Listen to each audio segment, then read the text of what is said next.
Bismillahirrahmanirrahim. Assalamualaikum warahmatullahi wabarakatuh.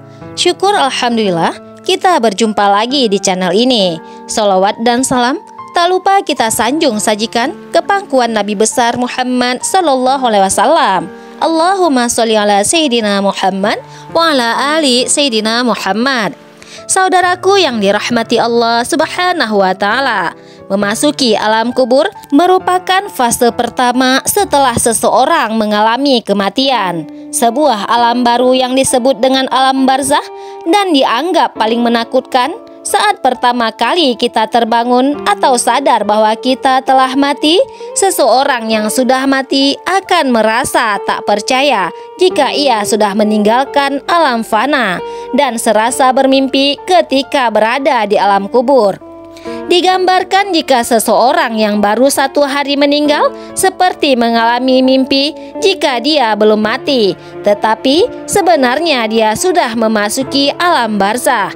Disebutkan ketika seorang yang mengalami kematian dan kemudian memasuki alam kubur, maka pertama yang akan datang adalah malaikat mungkar dan nakir. Kedatangan malaikat mungkar dan nakir di alam kubur ini pun digambarkan dengan cukup menyeramkan bagi mereka yang banyak melakukan maksiat semasa hidupnya, tapi akan tampak menawan bagi mereka yang semasa hidupnya taat di jalan Allah.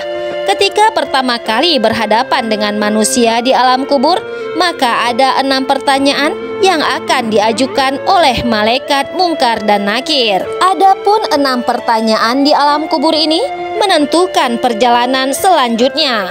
Apakah dia akan ditempatkan bersama para nabi, ulama, dan umara di surga, atau justru memasuki neraka dan dihisab terlebih dahulu? Pertanyaan itu adalah yang pertama, Man Rabbuka, siapa Tuhanmu? Man dinuka, apa agamamu? Man nabiyuka, siapa nabimu? Ma kitabuka, apa kitabmu? Aina kiblatuka, di mana kiblatmu? Dan yang terakhir adalah Man ihwanuka, siapa saudaramu? Benarkah demikian? Kehidupan alam barzakh atau alam kubur banyak disebutkan dalam Al-Quran dan hadis, serta siksa-siksanya yang tanpa ampun bagi mereka yang berdosa, tetapi akan mendapatkan kelapangan dan ketenangan bagi umat yang beramal soleh.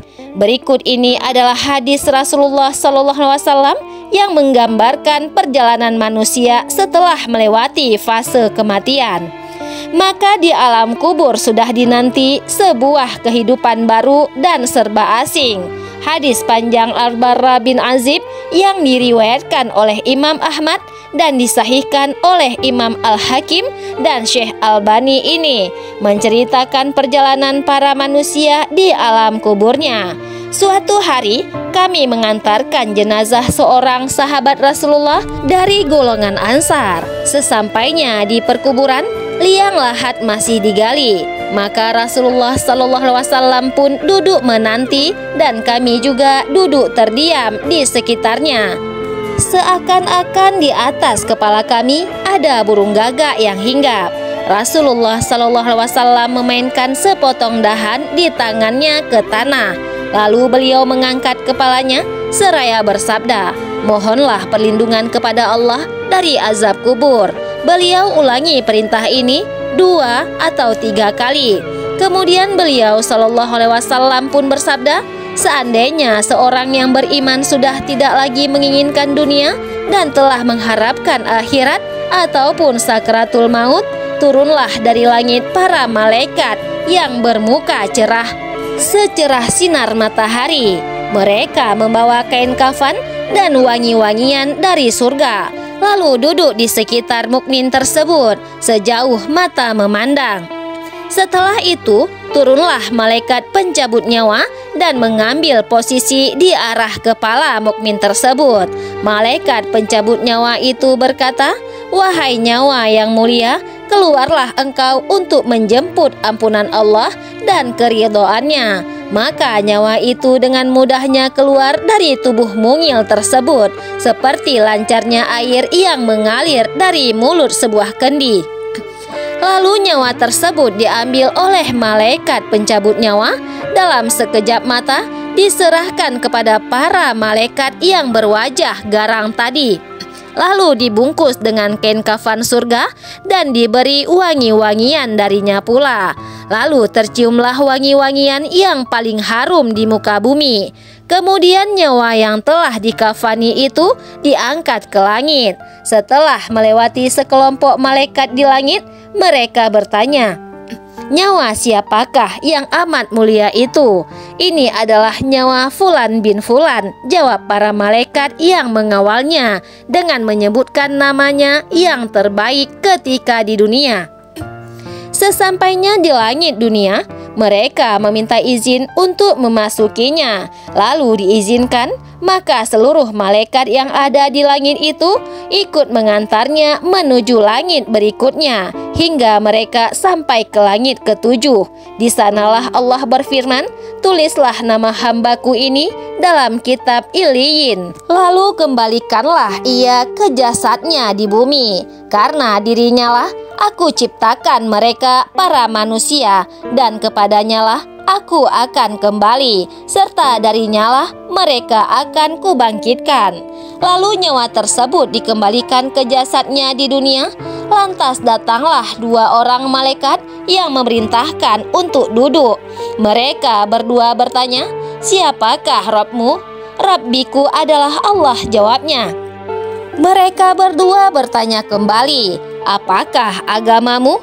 "Agamaku Islam," sahutnya. Mereka berdua bertanya lagi, "Siapakah orang yang telah diutuskan darinya?" Lalu bukakanlah pintu ke arahnya. Maka berhembuslah angin segar dan harumnya surga memasuki kuburnya. Lalu kuburnya diluaskan sepanjang mata memandang.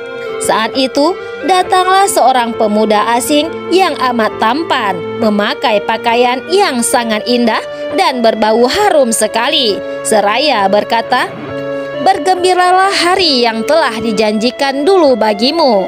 Mukmin tadi bertanya, "Siapakah engkau? Wajahmu menandakan kebaikan."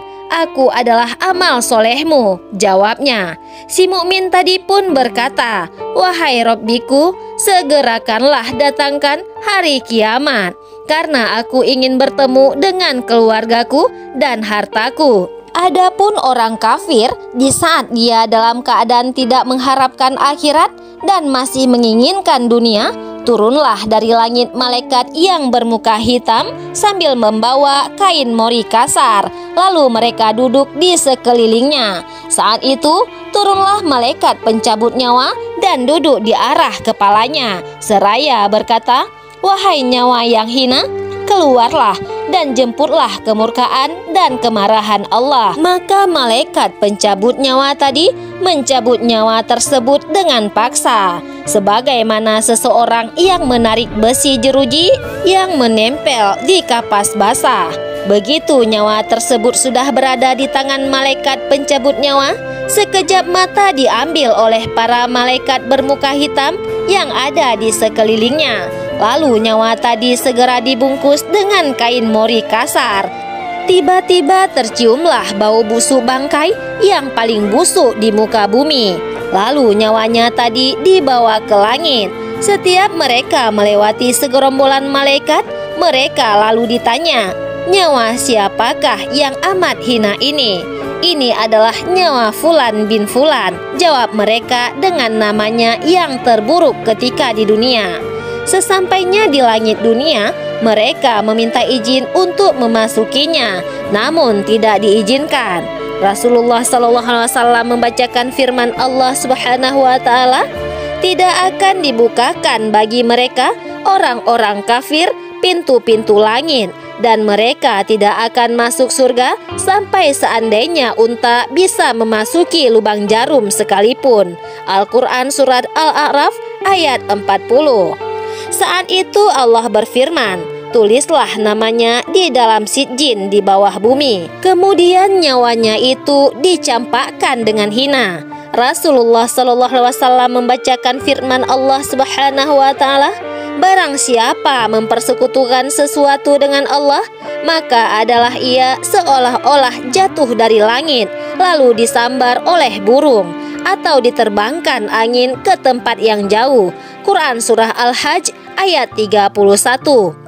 Kemudian nyawa tadi dikembalikan ke jasadnya, hingga datanglah 2 orang malaikat yang mendudukkannya seraya bertanya, "Siapakah Robmu?" Aku tidak tahu jawabnya. Mereka berdua kembali bertanya, "Apakah agamamu?"